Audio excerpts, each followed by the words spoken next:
It seems like every week in 2023, the Brazilian media is talking about a new extreme weather event. Over a dozen states in the country have been on red alert, thanks to an unseasonable heat wave that has seen thermometers break all sorts of records, something completely unprecedented for the end of winter. This week, Brazil's south is set to be hit by a cyclone. Actually, I should say, yet another cyclone, after dozens died as a result of flooding earlier in September. And amid all this, there's a drought in the Amazon. And not just any drought, potentially the worst drought on record. I'm Gustavo Ribeiro, editor-in-chief of the Brazilian Report, and this is Explaining Brazil.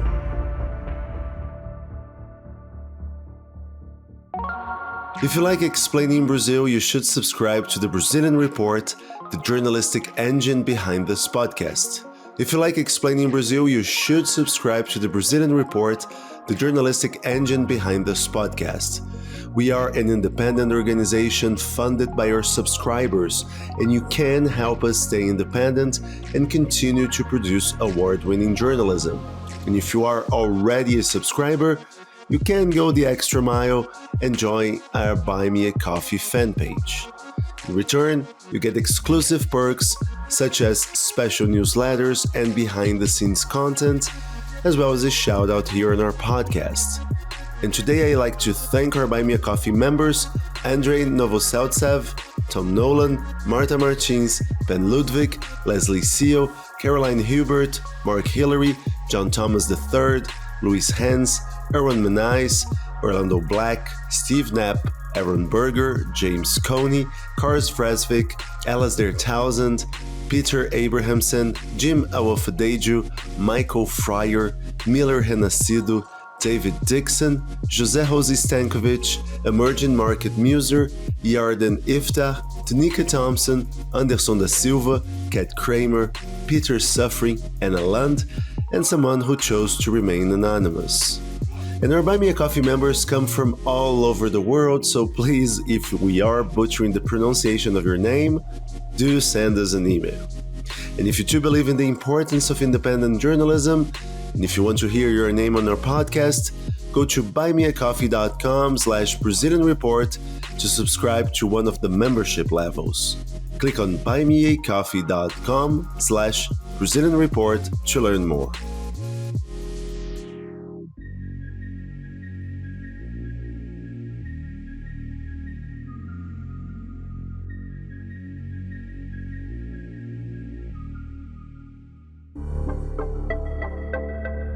Being so close to the equator, the Amazon rainforest does not adhere to traditional seasons of summer, fall, winter, and spring.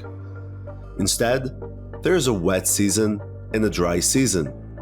And because of the size of the Amazon basin, the times of these seasons vary from place to place. In the city of Manaus, for example, the capital of Amazonas state, heavy rains typically begin in November and don't let up until around June, where the dry spell begins. Now, to talk about what's going on in the region now, I'd like to welcome Euan Marshall, our deputy editor and usually our go-to for all things Amazon. Euan, thanks for joining us again. Hi, Gustavo. So Euan, we have established that the Amazon has wet and dry spells, and that affects the level of rivers as well. It is normal for rivers to dry up a bit around this time of the year, but what's going on at the moment? You're right, we're talking about drought in Amazonas state here, but for all intents and purposes, there's a drought every single year in the region. I mean, that's just the natural life cycle of the rivers. For about 2/3 of the year, levels rise due to heavy rainfall, and the remaining third is the dry season, when the level drops quite sharply. And when I say that the level drops sharply, it typically only drops to a point where, the rivers are still sufficiently deep, when boats can still sail along them with relative ease, nothing approaching an emergency, but that's not the case this year. Okay, so put that into perspective for us. How severe is the drought this year? Well, the rivers in the Amazon basin are measured about, a dozen or so main stations. You've got like a system of rulers where the zero is considered to be the kind of average value. For most of the Amazon basin, the biggest drought ever recorded was in October 2010, which caused a huge panic throughout the region. And if we use the station of Tabatinga as an example, which is located way into the western Amazon on the border with Peru and Colombia, the river there, the Rio Solimões, as the western part of the Amazon River is called, it is currently about minus 40 centimetres, as in it's below zero for that measuring station. Now, it has gone lower before, but when we look at the data from 2010, the year of the all-time most severe drought, in late September of that year, the river was almost 130 centimetres deeper than it is now. So you're saying that the river levels are already quite low, but if we follow historical trends, they could actually be getting even lower, potentially lower than they have ever been. Exactly. I mean, it's not a hard and fast rule, but the maximum point of droughts in the Amazon basin, and thus, the minimum level of rivers, tends to be in mid-October. So there's still room for the situation to, get worse, so to speak. And Euan, when we talk about drought in Brazil, we typically talk about it in terms of crop survival, water shortages, starvation. We have had many historic droughts in the country's northeast that led to huge internal migrations of people to the southeast. Here in São Paulo, we have had major water supply scares after droughts.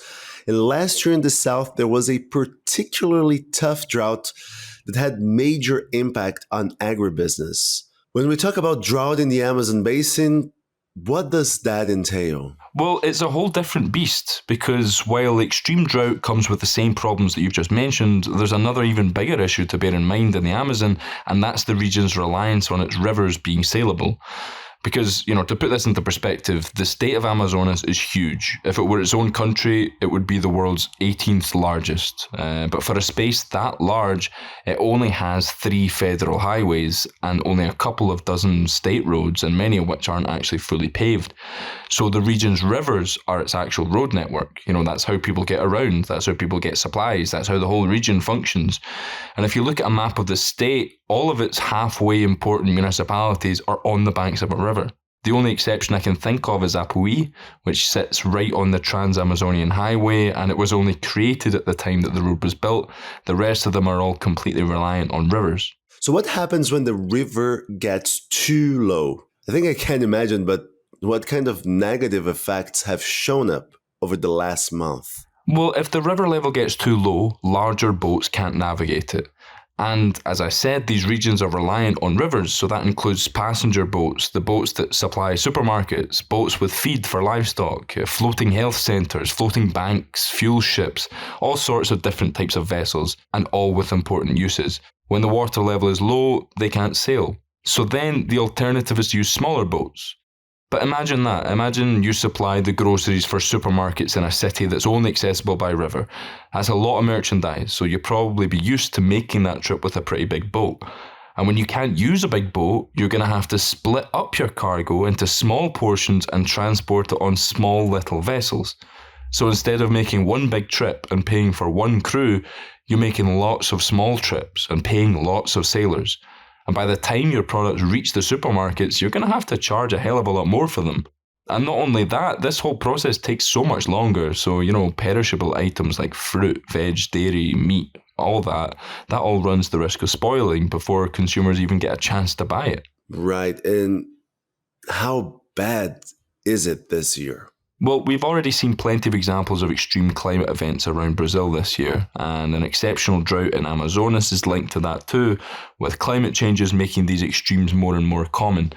But it's also largely down to El Nino, which is the weather phenomenon that you've heard so much about this year.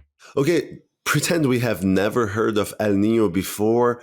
Can you explain what it is and why it is causing drought in the Amazon? Well, I can try. In simple terms, El Nino is a massive warm patch of water in the Pacific Ocean that appears every few years at irregular intervals. And whenever it does appear, it changes weather patterns all around the world in different ways. So what does this have to do with the Amazon, you say? Well, All around the globe, we have these belts of winds which are high in the sky. They're usually called jet streams.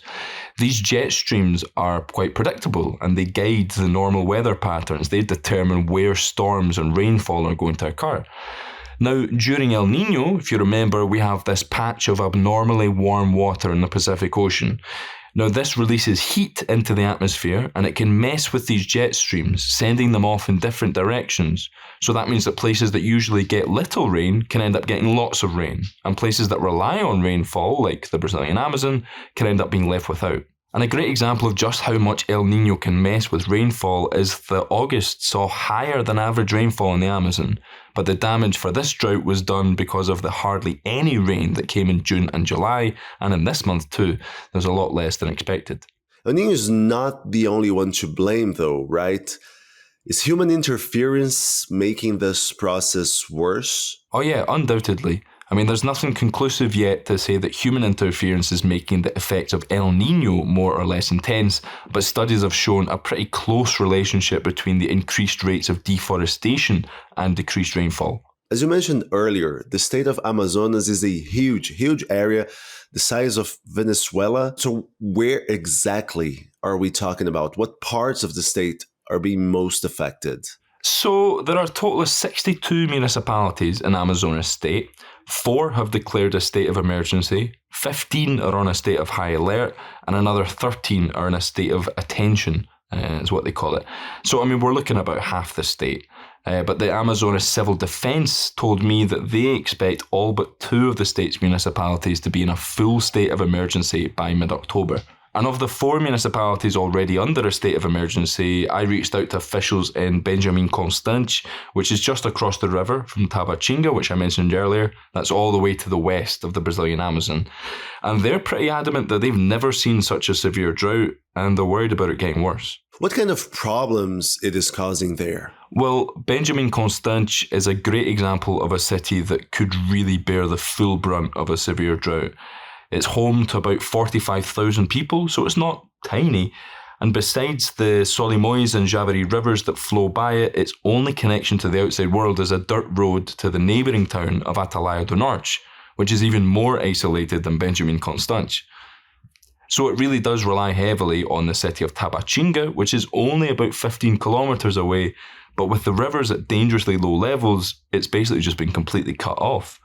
I spoke to the city's mayor, and he's worried that Benjamin Constant could face a full supply crisis at some point in the next month, because the supplies are arriving from Manaus to Tabatinga, but they're having a hell of a time making that really short journey to Benjamin Constant. And the local population is relatively poor, right? So I imagine that anything that does arrive, they would struggle to pay for. Well, exactly. The mayor was telling me that bringing the boats from Tabatinga to Benjamin Constant, which is 15 kilometres, remember, is costing more than it does to bring a boat from Manaus to Tabatinga, which is a trip that takes about 7 days. Wow. So what can be done? Can they dredge the rivers? Yeah, so dredging is something that can be done, but it's a kind of quick fix for specific points because, if the drought gets worse, there's no feasible way to dredge the entire Amazon River. Now, the actual solution is probably something more long-term. I know that building highways in Amazonas state is something of a controversial topic, because you always have to be careful with protecting the environment and traditional communities, but there has to be some sort of network in place so that these municipalities don't get completely cut off when rivers become unusable. Right, and also from what you're saying, it seems there isn't only a reliance on rivers, there's also a reliance on the city of Manaus.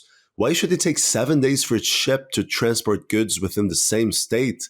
Couldn't other cities lighten the load a bit? Yeah, you're absolutely right. I mean, everything runs through Manaus or Porto Velho, which is the capital of Rondônia state to the south. I mean, an excellent idea would be to strengthen more of the cities along the Amazon's major rivers so you can have, depots and distribution centers spread across the state. And why are we talking about Manaus? It's not just important for the Amazonas state, it is important for all Brazil, right? It is home to a massive industrial hub. Exactly. Yeah, it's home to Brazil's only free trade zone. So you've got lots of multinational corporations setting up factories there. Coca-Cola, Procter & Gamble, Samsung, Panasonic, Honda. I mean, the list goes on. The problem there is the same as in Benjamin Constant. The biggest boats can't get there.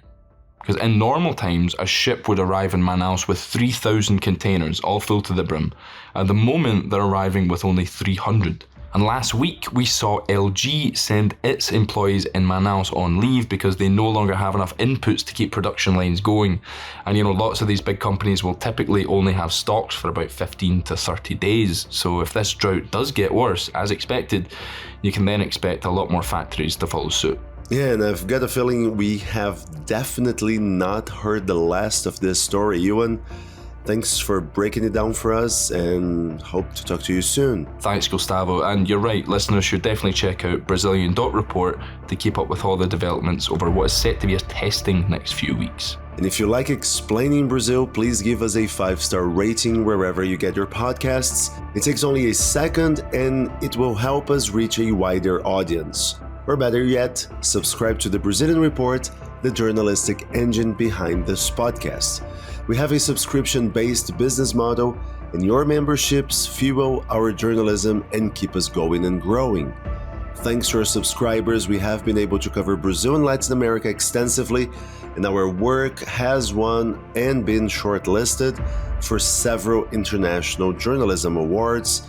More recently, our newsletters won the Best Newsletter Prize in the Americas from the World Association of Newspapers and News Publishers for a small or local newsroom. In order to keep doing that work, we need your support. Go to Brazilian.report/subscribe. I'm Gustavo Ribeiro. Thanks for listening, and Explaining Brazil will be back next week.